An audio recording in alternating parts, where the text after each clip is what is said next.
भारत में कुछ जगह ऐसे भी है जहां पर कानून कोई नहीं मानता।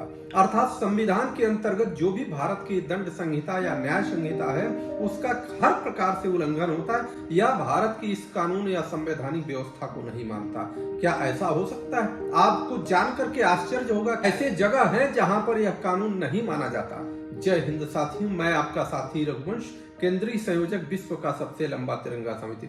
मित्रों, अगर आपने इस चैनल को सब्सक्राइब नहीं किया है तो कर लीजिएगा और विचित्र स्थानों के बारे में आपको हम बताने का प्रयास करेंगे। नॉर्थ ईस्ट अर्थात पूर्वोत्तर भारत में कुछ जगह ऐसे हैं जैसे नागालैंड, मिजोरम, मेघालय, अरुणाचल प्रदेश और मणिपुर। ऐसे कुछ स्थान हैं जहां पर संविधान की अनुच्छेद 371 ए से 371 जी के तहत विशेष अधिकार दिए गए। यहाँ की जनजातियां अपने रीति रिवाजों, भूमि और संसाधनों पर खुद का कानून लागू करती है। अर्थात ये स्पष्ट रूप से कह सकते हैं कि नागालैंड में नागा कस्टमरी लॉ चलता है, यहाँ पर आईपीसी नहीं चलता।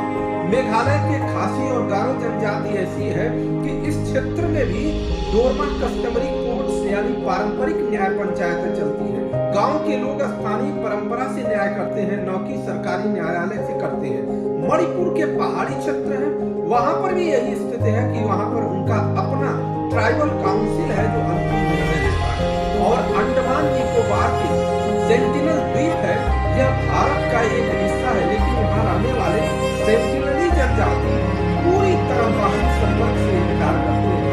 भारतीय प्रशासन कानून या संविधान कुछ भी नहीं मानता। भारत सरकार ने वहां पर कानूनी रूप से नो कांटेक्ट जोन घोषित कर रखा है, अर्थात यहाँ जाना कानूनी रूप से अपराध है। और छत्तीसगढ़, झारखंड और उड़ीसा के कुछ माओवादी क्षेत्र ऐसे हैं जहां पर उनका अपना कानून चलता है। अर्थात भारत की जो न्याय व्यवस्था, उस न्याय व्यवस्था को नहीं मानते, अर्थात ये एक तरह से द्रोह करते हैं भारत की न्याय व्यवस्था से। इसलिए हमने आपको बताया कि भारत में ही कुछ ऐसे जगह हैं, कुछ ऐसी जनजातियां हैं जो भारत के कानून व्यवस्था को नहीं मानती हैं। ये बड़े दुर्भाग्यपूर्ण बात है, परंतु हमें संविधान का सम्मान करना चाहिए।